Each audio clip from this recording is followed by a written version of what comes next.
All right, good morning, class, and welcome to week number 4. That is right, week number 4 of your 9449 class, which is your business reference class. As always, I'm your professor, Dr. Jace K. Austin. And what we will be doing this week, because we are not ready to actually go over IBIS World quite yet, I did need to, because Sunday was a holiday, I could not make the IBIS World quiz due on Sunday. So you do have until when probably most of you will be seeing this will be Tuesday. You have until Tuesday, April 11th to finish that. It is currently April 10th.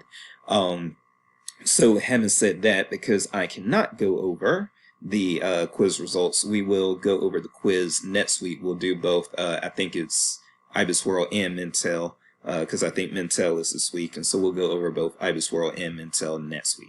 All right, but in the meantime, what we will do is, first of all, with the state of the course update, again, it's week 4. I just wanted to really quickly show you all what's on tap this week, which is just, we're doing market research and consumer research, and a lot of this information is the type of information that people who are in advertising are going to be looking for. So, especially if you have students who are in marketing and advertising, things of that nature, this unit this week is the unit that would be most applicable to them. So you've got a few things here. You've got quite a bit of video content because Steve and I, we've known each other for years now, and you've read some of the things that Steve wrote earlier in the class, and now you're going to see my interview with Steve. And then we'll also we've also got a market research playlist for you all from Brigham Young University, and a couple of readings, and then also some extra readings, or some optional readings, I should say. Now, you did have you've got the Stumper that's also due on April the 12th. Again, I could not make that due on the 10th because the 10th was a holiday, but your Stumper assignment does need to be entered by Tuesday night at midnight. And let me see. Well, I don't want to go into grades, but let's go into discussion and see if how are we doing on those stoppers. Okay, so if I got 14 out of 14, then that means that you all may have actually already completed that. Everyone might have, but I'll see. Of course, I'm not going to look at it while we're recording because I don't want to violate any FERPA or anything, but it looks like that was completed, and if so, good job, good job, good job. All right. Other things that I need to bring to your attention. You do also have your discussion board post. As far as assignments that are coming up, I believe that everything is discussion board or quizzes as usual, except for the final now. I believe that's the case. Yeah, that looks to be the case. So yeah, from here, go ahead and get your well, yes, keep plugging through the content, get your quizzes done, and do your discussion boards every week. If you do need to make up some points for points you lost in the quizzes, you can do extra discussion board posts. Don't forget about that, or extra replies. So keep that in mind if you are trying to keep yourself up there near that A+ level. All right, some other things that we can go over really quickly before I show you a couple of useful websites is that the other thing that I'm going to mention, I know I've mentioned this several times in the class, but it was early on in the class. I'm going to mention it again. In week 8, that's when you're going to be doing your tax research thing, and you do have an assignment, that assignment being to complete the basic student certification for tax help. Now, what I'm going to say to that is you all are going to be on your honor there, okay? So I was thinking about making you all screenshot a certificate for me, but I do have a student who has already finished this, and it looks like they don't do the certificate for this particular module or for this particular certification. So rather than screenshot it, you all are just going to be on your honor. If you don't do it, you're cheating yourself. That's all I'm going to say, but I'm not going to, with future classes, yes, I'm probably going to find some way that they have a deliverable so that they prove that they completed it, but you all are just going to be on your honor. And again, one of your classmates has already finished it. But I do hope that if you do finish, well, when you do, because you're on your honor, but you do need to do the assignment. But I'm hoping that when you finish that certification, you will have a much deeper understanding of how to help people with taxes. And again, you're not going to be usually helping people with taxes in your library jobs, because that is something that you can get in trouble if you give incorrect advice. So legal advice and tax advice, those are two things that libraries just generally don't give. But still, you will have patrons every now and then kind of ask, and you're just going to be in a in between a rock and a hard place. You can either go by the book and be like, no, no, no, I cannot help you with that, or you can be like, well, I believe, but you're on your own. Or you're, you can't blame me if this is wrong, but I believe such and such, and I believe that because I did the certification. So those are your options there, and it just pretty much goes whichever way you are comfortable. But yes, so you're going to be on your honor for that. So with that said, I am going to show you all 2 helpful free sites, and you're probably going to want to remember this in part because these sites will come up in that that wrap-up quiz that I have for you all. So let's go ahead and look at these sites right now.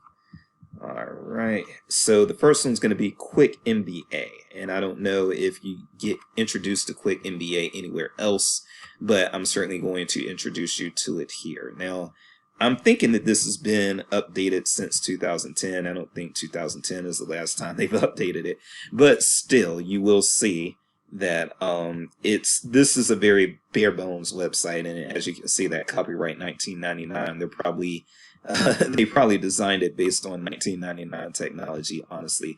But still, this is a very good website that will show you a lot of things that you may encounter. But it shows you these things and explains them in a way that's very quick. And that is useful when you are on the reference desk because, yes, you can Google, but a lot of times you're not going to be sure what if the sites that you Google are going to be reliable. In this case, you can trust Quick MBA. It is a reliable site. And then also, a lot of times when you Google these concepts, you're going to get to a Wikipedia page. A lot of times that's going to be one of your first returns. And what I'm going to say about the Wikipedia pages is just simply that a lot of times they may have too much detail, actually, and you're not going to need as much detail when you're on the desk. A lot of times is what Wikipedia is going to offer. So having said that, let's go ahead and plug into one of these things here. Actually, let's go with statistics. All right, and so you've got these options here. Not a whole lot of options, but still, these are very useful things to have access to. So you can go in there, and if you needed statistics and probability, you get this rundown here, and this is something that you can read very, very quickly and get up to speed on what's going on. So you can look at this in real time on the reference desk, but it's not something that's going to overload you with information to the point where you're sifting through the information and trying to actually discover how to deliver the most accurate information to your patron when when they're right in front of you. All right, let's try business law. As you can see, there are a few more pages of business law here. And so you can, again, click one of these and go in, and you've got, and for a lot of these, you will also have references, but I do not see that for this one here. But this is very good, and you've got a variety of main subjects that you're looking at here. Financial ratios.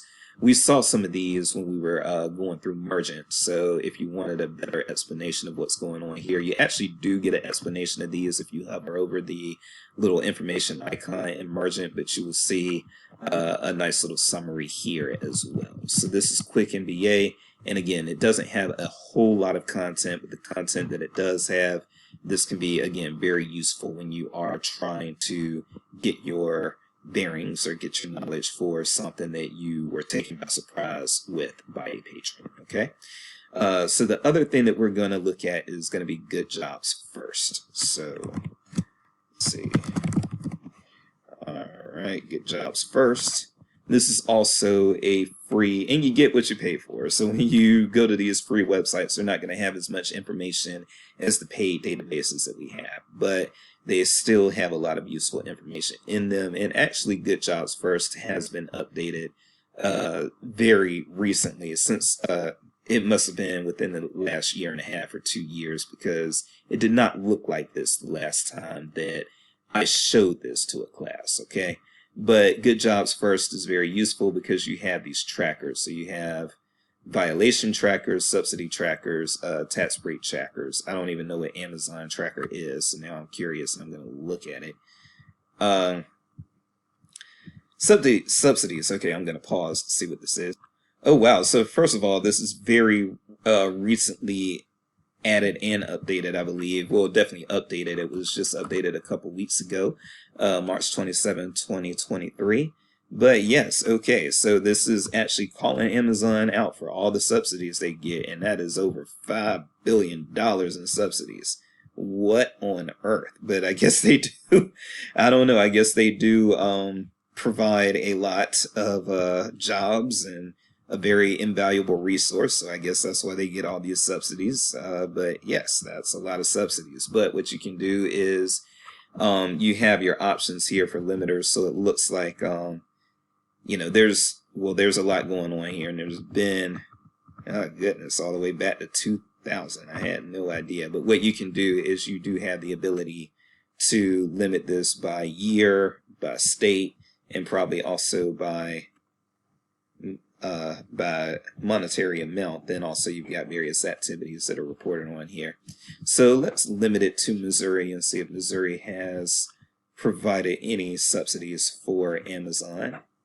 2, so that's not bad. 2017 and 2018, it looks like there was one disclosed subsidy of $78 million in 2018, and then also $32 million in 2017. Okay, so that's that. But so that's one tracker for a whole company. But when we go to the violation tracker, this is something that you're not going to see as much just for one company here. So what you can do is, actually, I don't like how that's doing. Let me see if let me get back here. Come on. Okay, I'm going to pause this because it's going so slow. Oh, there we go. All right, so, that's Violation Tracker UK. Okay, yeah, so this has been updated since the last time I kind of played around with it.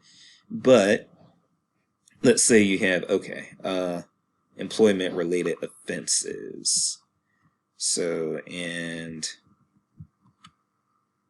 okay, because I was like, I know that there's a way to search by the company, so parent company summaries. All right, so I'm going to actually take this off for now. And I'm going to go back here, and I do like to pick on Walmart. Sorry if anybody is employed with them or has a soft spot for Walmart. But that's who I'm going to pick on because that's who I always pick on. And so we are going to see what kind of violations Walmart has been called on and has listed here. So as you can see, so this only goes back to 2000, but total penalties since 2000, again, $5 billion since 2000. $5,441 million. That is a lot of money, as you all know. But what you can do is you scroll down, you see the top 5 offense groups. So it looks like they've got offenses related to healthcare. That's their number 1 as far as monetary amount, and it looks like $3 billion, even though it's only 3 records. You got 112 records here for employee-related offenses, and that's 1.6 billion. Top 5 primary offense types. We see that again, what's cost them the most is going to be penalties related, $3.3 billion related to off-label or unapproved promotion of medical products. That sounds dangerous. Wage and hourly violations, those are pretty common with a lot of companies actually, but we do see that Walmart has 45 records for that with a total amount of penalties of $1.5 billion. And then what you can do is you can actually scroll down here and let me see what happens when I click one of these. Okay, yes. So when you click one of these, you actually get a little more detailed information on what exactly happened, when it happened. It looks like this was employee-related offense, wage and hourly violation. They had somebody working off the clock. It's all right there. And the penalty for this was $60 million. Okay. So yes, this is a very, very cool tool to have free access to. And again, you can just anyone who has an internet connection can pull up this resource. You do not need to be subscribed to any database. You do not need to have library access for this or anything like that. And then you've got other subsidies. Now, Amazon itself has a subsidy tracker, but then you've got subsidies for other things, and then you've got the tax break tracker here, which I'm not going to look at just in the interest of time and keeping this video pretty short. But again, this is goodjobsfirst.org. And again, this is information that is going to come back up on that final worksheet that you all have. So you probably do want to remember this information, but I am going to go ahead and stop it here because we are almost at 16 minutes and there's not too much more to say. Go ahead and work on your work for this week, including getting that Mintel worksheet done, and we will go over both Mintel and we will go over IBIS World next week in the check-in video. So that's going to be it for me. I am Dr. Jace, and it is baseball season, so I hope that all of the talented baseball players that you like make it beyond third base. There we go. All right, we'll see you next week. Later.